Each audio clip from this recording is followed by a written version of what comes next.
Well, 'tis the season. We have our decorations up, and it's feeling like it probably should during this season. Sarah, I know tonight in Mason City, a big tree lighting, a lot of people out, festive things happening in our area.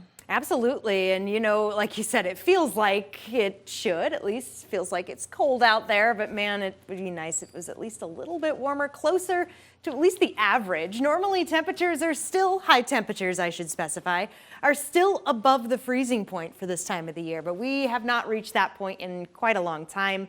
And the foreseeable future, not looking like we're going to be reaching that freezing point either. So before we get to the numbers and the temperatures, let's take a peek. Mason City, Rochester, both with a fresh new coat of paint, that being the snow, of course. We all saw it as it moved across the region just over the weekend, and now the cold has moved in, and it's currently continuing to do so, making its move. Aberdeen, look at that, 7 below right now. It's 9 degrees in Marshall. Minneapolis sitting at 17, Rochester, Mason City, both at 14, and even further to the south, look at Des Moines, only sitting at 21 degrees, 16 in Cedar Rapids.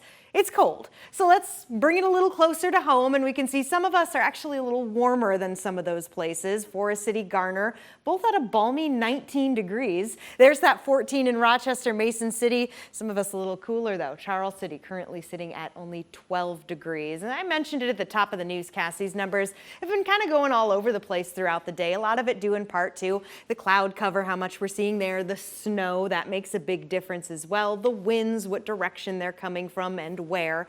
And for the most part, we've seen mostly cloudy skies. We all have that new fresh layer of snow, but we also have some clearing, some drier air just further, just a tad bit to the west, which also plays a role. You can see some cooler temperatures where we actually have thinner clouds. Thus why it's so cold a little further to the north.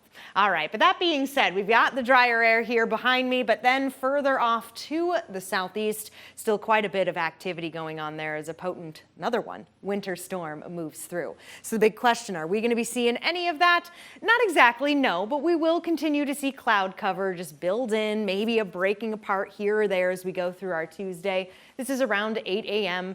and basically just plan on a cloudier day. Some light snow, we're talking a few flurries, very possible as we do go into our Tuesday evening. Accumulation is looking to stay pretty light, but something to watch out for. Ultimately tomorrow, temperatures back in the 20s, but still staying below that freezing point as mentioned. And you're going to want to grab that coffee. It is going to be a chilly start. Not much to worry about though when it does come to precipitation chances throughout the week. We do see a few here or there, which means when it comes to sledding, well, it's basically what we've got. Yeah, Cammie reminded me we should do the sledding forecast. Crunchy Tuesday, crunchy Wednesday, icy Thursday. Why? Because look at that drop in temperatures. Our high on Thursday, only 12 degrees. And Cammie, right before that, Wednesday night into Thursday, 10 below our overnight low.